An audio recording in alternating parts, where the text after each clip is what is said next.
A massive comet struck Earth 5 years ago. It wiped out most of the human population. Comet fragments still fall from a polluted sky. Lingering radiation forces survivors to live inside underground bunkers. John lives in a Greenland bunker. He works as an engineer and an outside scout, wearing a bulky yellow hazmat suit. He surveys the desolate wasteland. John stops to examine a glowing crack in the rocky ground. He notices these fiery fissures are growing larger. He walks to a dark beach with black sand. Several orange lifeboats sit near a massive rusted ship. John opens a lifeboat, but finds it empty. He wades through choppy water to the large ship. He climbs inside through a jagged hole in the hull. Using a flashlight, he searches the dark interior. He grabs a heavy wrench and packs it away. Moving deeper, he spots dead crew members slumped in their chairs. John checks a metal drawer and finds a black notebook. He opens it to reveal a pressed purple flower. Suddenly, his radio crackles with an urgent warning. A massive electromagnetic storm is rapidly approaching his location. John scrambles out of the ship and splashes into the water. He sprints across the black sand in a panic.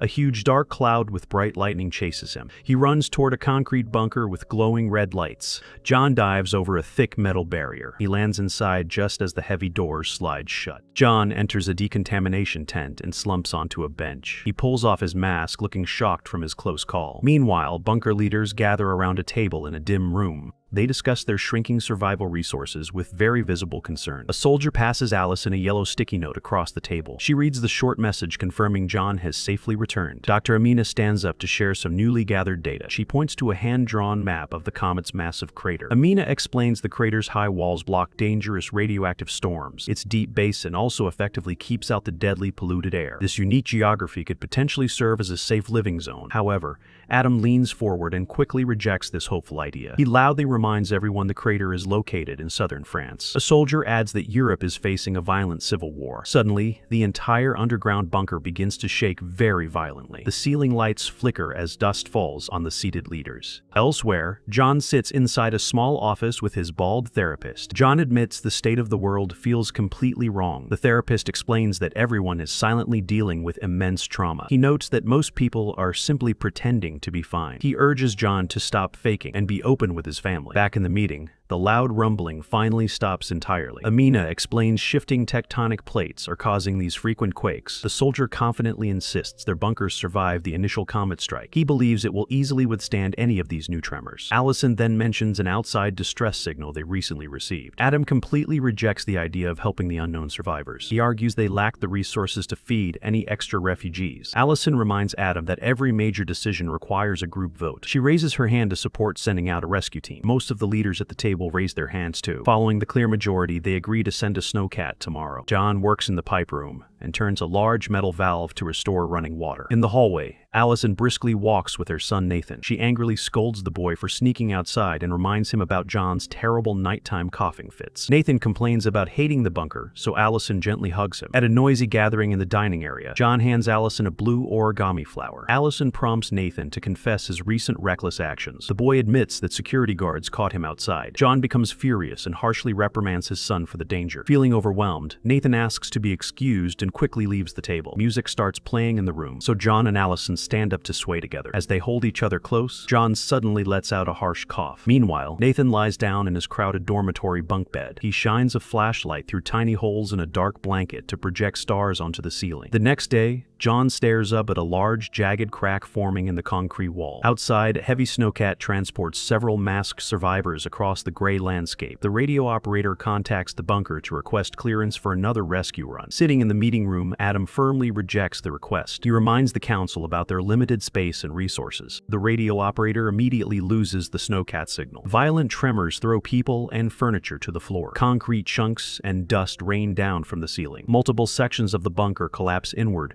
trapping several survivors. A piece of falling rubble strikes John on the head. He coughs violently as thick dust fills the dark corridor. A nearby friend grabs his arm and pulls him up. Emergency sirens wail loudly as an explosion rocks the base. John sprints toward the command office to find his wife. He finds Allison pinned under rubble and hauls her up. Together, they rush down the dark hallway for their son. They discover Nathan in his bedroom wearing a breathing mask. John instructs them to pack while he secures extra masks. Panicking crowds sprint blindly through the crumbling corridors. John forces his way to the lockers and grabs masks. He hurries back and straps one onto his son's face. Nathan breathes easier, so the family begins their escape. The ground continues to tremble, cracking the bunker walls. They reach the main exit and find a desperate mob. The heavy metal door is only partially wedged open. John realizes they cannot push through that trapped crowd. He quickly redirects his family toward the east tunnel. They arrive to find the passageway completely caved in. With no other options, John pushes his family forward. They crawl on their stomachs under the concrete slabs. Another violent tremor shakes the dangerous debris above them. They clear the rubble and reach the final door. John slams his hand onto the heavy door release button. The loud motor roars and shakes the collapsing room. The vibrations cause the surrounding walls to fracture faster. The family sprints through the gap without looking back. They stumble outside into the pale daylight safely. Survivors run in panic across the rocky ground. A large geyser shoots water high into the air. John and Allison suddenly realize Nathan is missing. John runs back and finds his son helping Amina. The family brings her along and sprints to the beach. Many people climb onto orange lifeboats in the water. One boat gets too crowded and flips onto its side. The frantic group tumbles into the crashing waves. Desperate survivors try to steal Adam's mask. Allison and John rush into the surf to help. A man tackles John and rips away his mask. John stands up and drags Adam to the shore. He spots another lifeboat and guides everyone to board. Allison wants to pull more survivors into the vessel. The pilot warns that extra weight will sink them. They are forced to close the heavy door. Desperate hands press against the outside glass window. The boat starts its engine and leaves the beach. A massive dark wave suddenly rises from the ocean. The huge water wall crashes violently onto the shore. It swallows all the remaining survivors behind them. The giant wave hits John's boat with incredible force. People inside are thrown hard against the cabin walls. The pilot pushes the boat safely through the water. Later, John checks a small black device for radiation. He confirms the air quality is safe to breathe. The exhausted group finally takes off their heavy masks. They begin to discuss a new travel destination. Since Iceland is gone, they agree to sail for England. Nainaron. The lifeboat engine fails. John climbs below the deck and restarts the motor. He smiles in relief as they move forward. Night covers the ocean. Nathan stares up through the hatch with a big smile. He is amazed to see the bright stars. Days pass until the engine starts smoking and stops. A man announces they are out of gas. The group must ration their food and drift. Finally, the boat approaches land. John opens the door and sees the flooded ruins of Liverpool. A woman confirms the air is breathable. The group grabs oars and paddles through the water. The boat bumps against a dry road. The survivors climb out and examine the abandoned buildings. They walk down the street and discover a poor settlement. The locals huddle around fires and look sick. Suddenly, the group hears loud shouting. They walk toward the noise and find a massive crowd. People are protesting outside a fenced military bunker. Adam runs to the fence and claims they are Greenland officials. He nervously requests emergency asylum. A soldier states only people with badges can enter. Adam frantically checks his pockets. Only Allison holds up a badge. The guard tells Allison to come inside. Adam grabs the fence and angrily argues. The panicked crowd pushes against the gate. A soldier quickly raises his rifle and shoots Adam dead. Another survivor tries to squeeze through the opening. The guards immediately shoot him as well.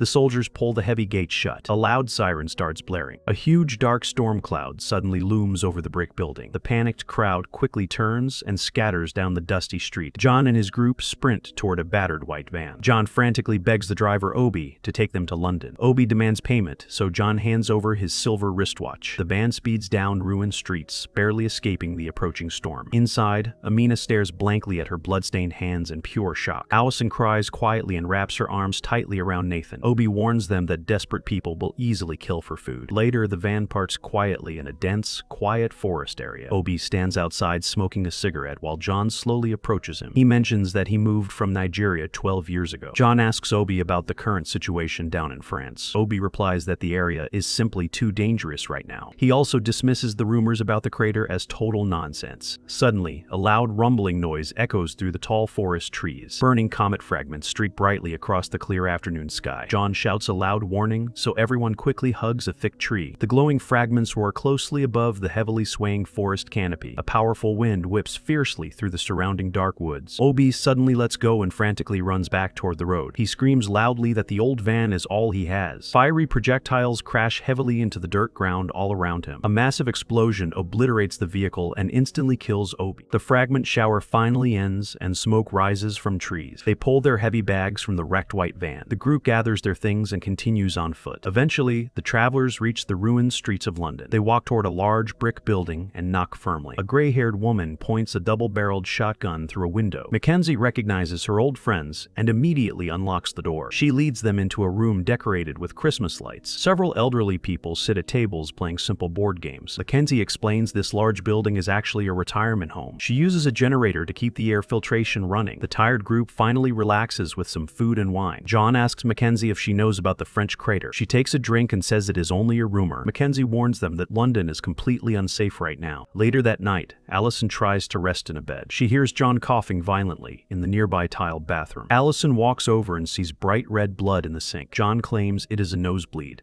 but Allison cries immediately. John admits a doctor gave him 8 weeks to live. Allison sobs deeply and begs him to stay right here. She wants to spend his final days safely as a family. John refuses to give up and die in this place. He wants to find a truly safe home for their son. The next morning, Mackenzie leads them to a gray car. She hands John a small black handgun for their protection. Mackenzie gives the grateful family one last emotional hug goodbye. John starts the engine and the group slowly drives away. John drives down a foggy road and sees Nathan looking sad. To cheer him up, John suggests a road trip game. They start playing a guessing game together. Suddenly, loud gunfire shatters the passenger window. A bullet hits Amina, killing her instantly in her seat. John slams on the brakes in a dark, grassy field. He grabs a handgun from the center console and jumps outside. He crouches low behind the car's trunk for cover. Attackers shoot at them from the thick, foggy bushes. John fires back into the mist, dropping 2 men. Suddenly, his weapon clicks empty as another attacker approaches. Allison jumps out with a second gun and shoots the last man. John tightly hugs his terrified family in the dark. Later, John digs a grave with a small shovel. They wrap Amina in a patterned cloth and bury her. John quietly prays over the dirt mound. Nathan watches and asks why people pray for the dead. The family drives away into the gloomy daylight. They soon reach the edge of a massive rocky cliff. A vast desert of dry sand stretches out before them. They realize this is the empty English Channel. John steers the Audi across a vast and gray wasteland. Nathan stares out the window at massive wrecked ships. They even pass the wooden ribs of a Spanish galleon. Soon, a chaotic cluster of abandoned cars blocks their path. The family gets out and walks to a sheer cliff. A massive, smoky chasm stretches between England and France. Survivors cross the huge gap on a flimsy rope bridge. Nathan stares into the abyss and refuses to move forward. John kisses the boy's head and promises to go first. The family steps onto the swaying bridge with extreme caution. Suddenly, a violent wind loudly howls through the deep canyon. The makeshift bridge swings wildly from side to side. Allison screams while everyone grips the thick cords tightly. John breaks into a heavy cough but keeps his hold. The fierce wind finally dies down and they keep moving. The terrified family reaches a rock pillar in the middle. They quickly pull each other into a warm, tight hug. 2 aluminum ladders stretch across the next deep gap. An earthquake suddenly rumbles and violently shakes the rocky pillar. Dust rises from the ground, but no one falls over. John climbs the ladder and lies flat on his stomach. Nathan and Allison slowly crawl forward right behind him. A second massive earthquake strikes the canyon area. Everyone freezes and clings to the ladders to stay safe. Huge boulders crack off the walls and crash straight downward. The violent shaking suddenly snaps the rope bridge behind them. Several screaming survivors instantly plunge down into the dark abyss. Nathan dangles dangerously, but his parents quickly haul him onto the solid cliff. The exhausted family finally reaches the French side and rests on the dirt. They hike forward across a dark, ashy wasteland filled with dead trees. A man suddenly steps forward and aims a shotgun at them. He lowers the weapon after John calmly introduces his family. The man is named Dennis, and he guides them to northern France. They reach a ruined mail warehouse, and Dennis opens a metal shutter. Inside, wires connect a stripped car frame to solar panels for electricity. Dennis introduces his teenage daughter Camille walking down metal stairs. He also introduces his wife Julia sitting quietly in a wheelchair. Radiation damage ruined her nervous system and left her completely mute. During dinner, Dennis learns that John wants to find the crater. He warns the family about the extreme military dangers ahead.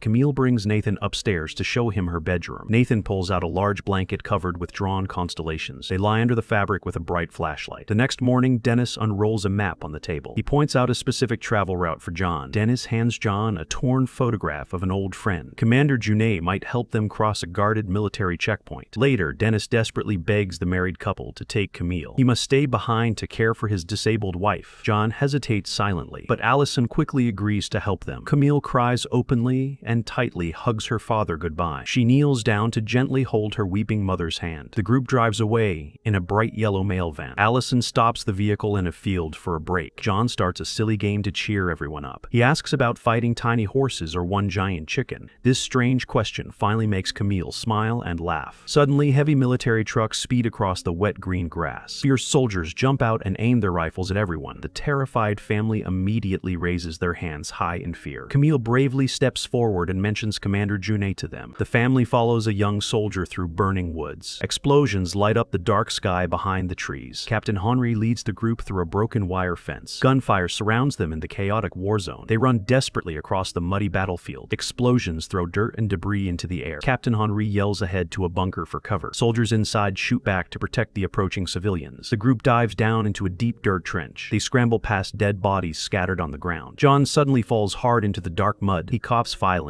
while Allison grabs his jacket. John recovers and follows the others up a ladder. The guide points them toward the dark tree line. He tells them to walk straight to find the camp. Morning light reveals a settlement filled with green tents. Camille stares up at huge mountains in the distance. She notes that the peaks were not there before. John realizes the crater must be very close. They enter a command tent to find Commander Junet. John shows a worn photograph to the men. A medic pulls a sheet over a bloody corpse nearby. An officer plainly states that the commander is dead. He refuses to let the family on the transport bus. John breathlessly reveals his terminal condition to the officer. He begs the man to let his family reach safety. The officer shows pity and orders a spot for them. The family boards a dirty white shuttle bus. John lowers his head in exhaustion as it departs. The vehicle travels across a vast gray wasteland. Suddenly, an explosion erupts on the road ahead. The blast forces the driver to brake immediately. A soldier steps out to defend them. He is quickly shot dead. An insurgent then shoots the driver through the glass. The attackers force the panicked refugees outside. John stays behind inside the vehicle. He lunges at an insurgent during a violent struggle. Outside, an armed man aims his rifle at the crowd. Suddenly, an older refugee smashes a rock against his head. Two gunshots ring out from inside the bus. John emerges through the doors holding a rifle. He tightly clutches his side. Blood seeps through his shirt. Everyone scrambles back onto the bus. Allison takes the wheel and speeds away. In the back, Nathan presses firmly on John's bleeding wound. Later, they travel up a steep, rocky hill. The family helps John walk up the final slope. They reach the crest and look down. The impact crater stretches out below. It is a vast, green valley with rivers and a waterfall. The land is lush and fertile. Suddenly, John collapses onto the mossy ground. His family drops down beside him. John looks at them one last time. He closes his eyes and passes away. Allison and Nathan sob uncontrollably.